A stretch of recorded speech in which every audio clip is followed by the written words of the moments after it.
Kia ora, good morning. Welcome to a beautiful, super fantastic, sparkling Shake It Up Saturday.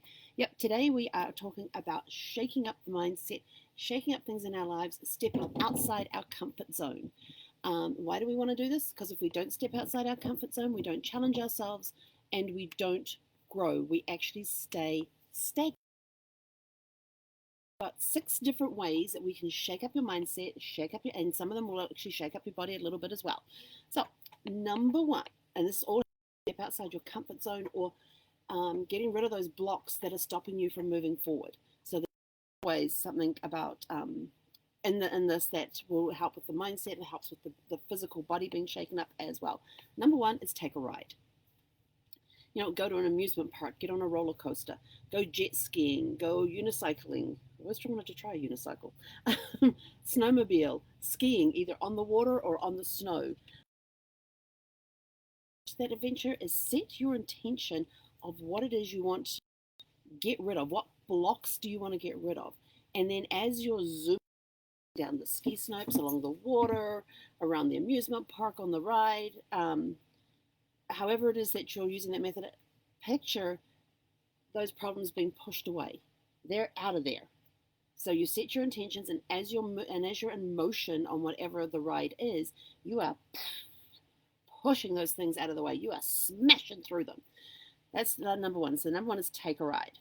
Number 2, hug a tree. And I know this is going to sound really strange to some people, but I actually love to go out and hug trees.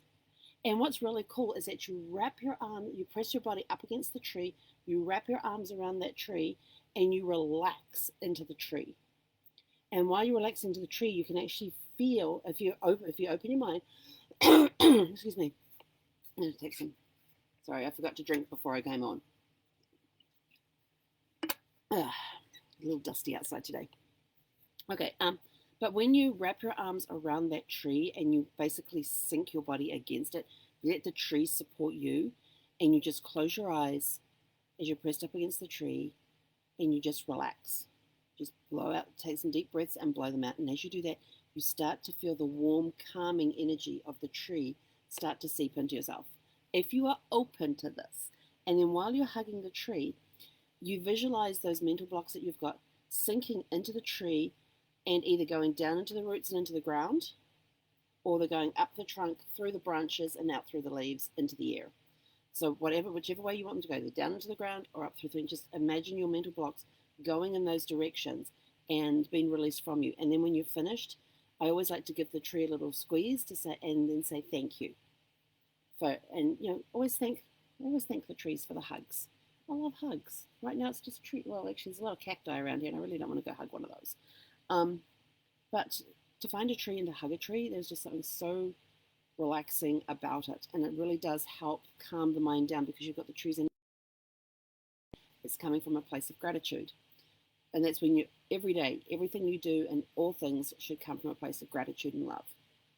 Number 3 is play in the soil or the sand. If you like to garden, that's great. You can sit there and I am not a gardener, as you have heard many times before. But I do like to get my hands in the soil and just run the soil through my fingers, or in the sand, just run it through. Very meditative. And then when you're in there in the soil and it's slightly damp and you're squishing it and just running your fingers through it, it's good handy. But there's just something meditative about getting your hands in the soil. And some people go, without gloves on? Yes, without gloves on. Oh, what a concept. Well, I just thought, over here you guys have poisonous things in the dirt. Maybe check it first, or even just I've done this before. Just get a bag of potting soil and just run your fingers through it, like you're aerating it. Just do this. Just run it through your fingers. It's very meditative, very meditative. And again, as you're doing that, you're releasing those mental blocks. You're helping the calmness of what it is that you're doing to come in. And if you are a gardener, sitting there amongst the flowers as you're running your hands through the soil and tending to the garden and everything, is actually a very meditative thing.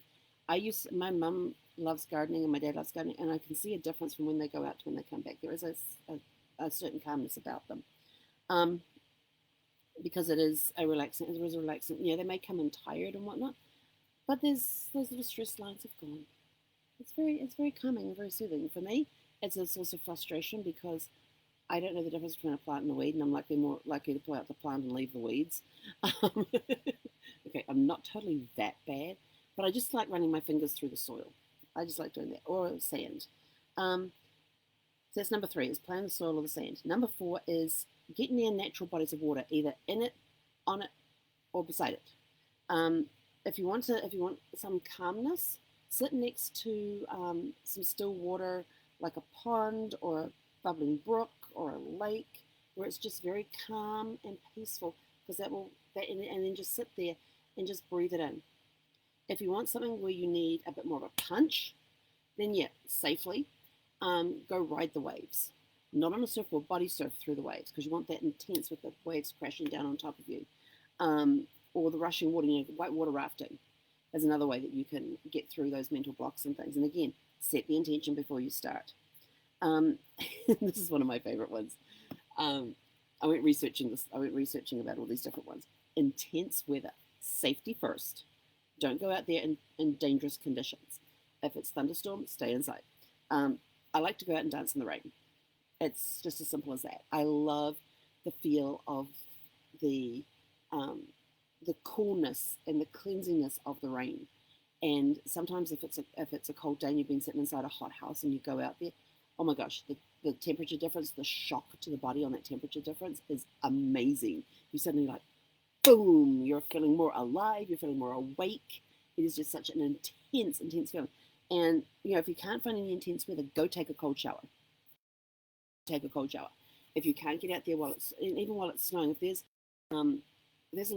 a heavy snowfall coming down, this is one of the most serene things. I've did this before when we were living back in Virginia. I've gone and stood outside, like I do in the rain, arms out, up to it, and you just feel this little fluttery thing that's just lightly touching your face, and it's very soothing and calming.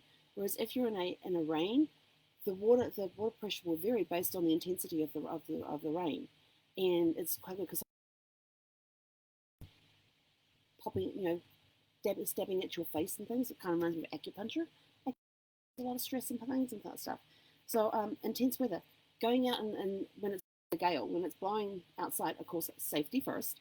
When it's blowing, standing with your face in the wind and your eyes closed and your arms out and leaning into the wind, such an sensation. So think about those things, about the different weathers and things, but always remember safety first on everything. And number 6, number 6 is burn up your problems. I love to sit around campfires. I love campfires. There's such sitting and watching a fire in a fireplace.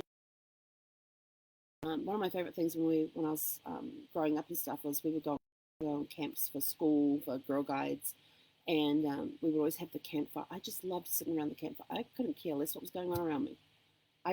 The flames were so mesmerizing. It's like all your cares are carried away.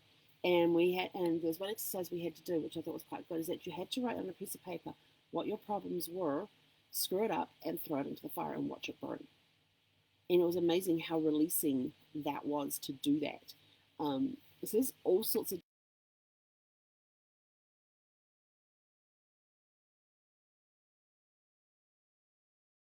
be what you need at the time. Other and really do shake you up, and you get that adrenaline rush. Some people need that adrenaline rush. Others are sort of like, oh, I don't know if I can handle that much adrenaline. What do I do? Just find something that's a step down from that and try that. But remember, step outside your comfort zone, because you're not going to grow. You're not going to move forward if you stay within that comfort zone.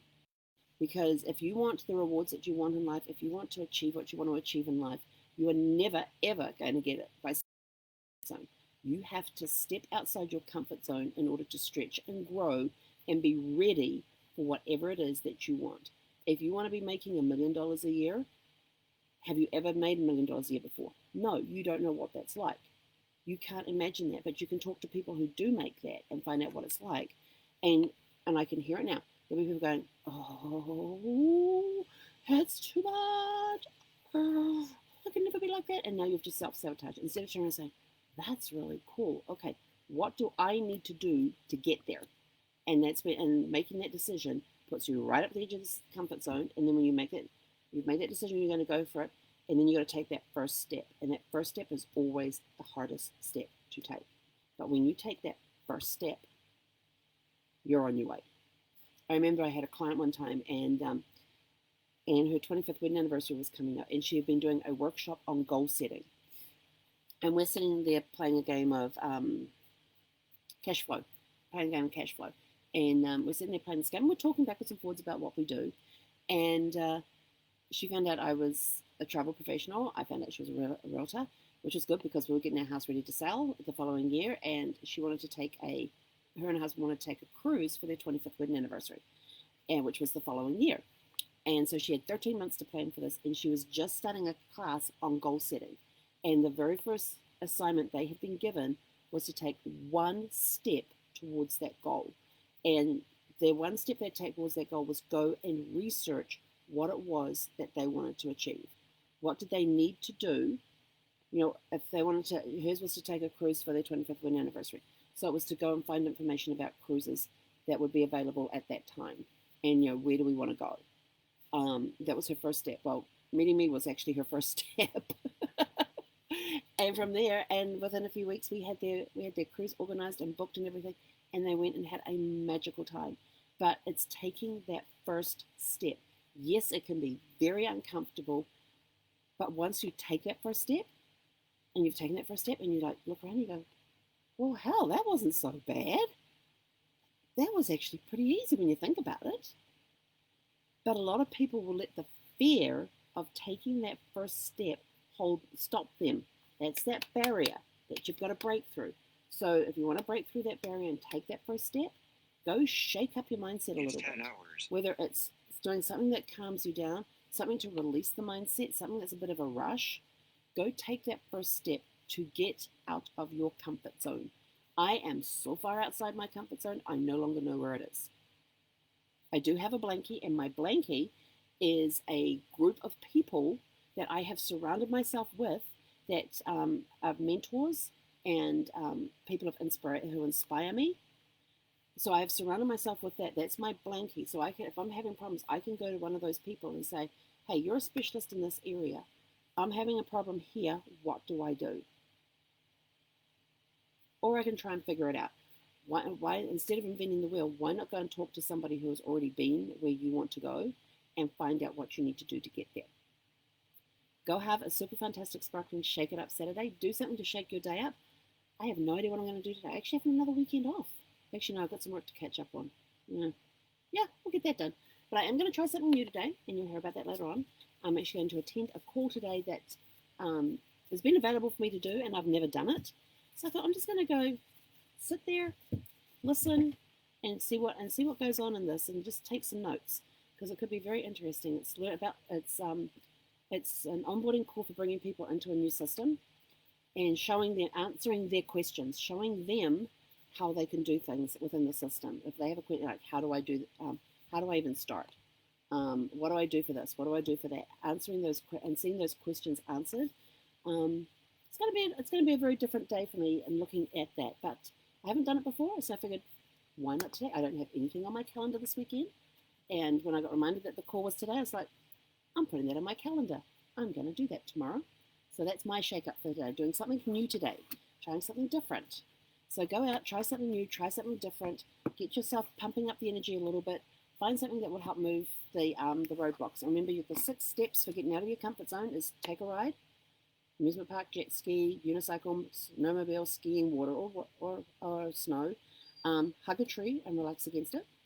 Number 3 was plan the soil or the sand. Number 4 is natural bodies of water. Number 5, intense weather, but safety first. And number 6 is burn up your problems.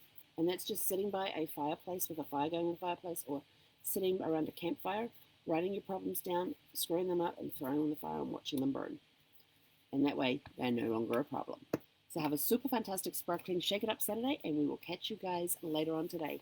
Hei konara.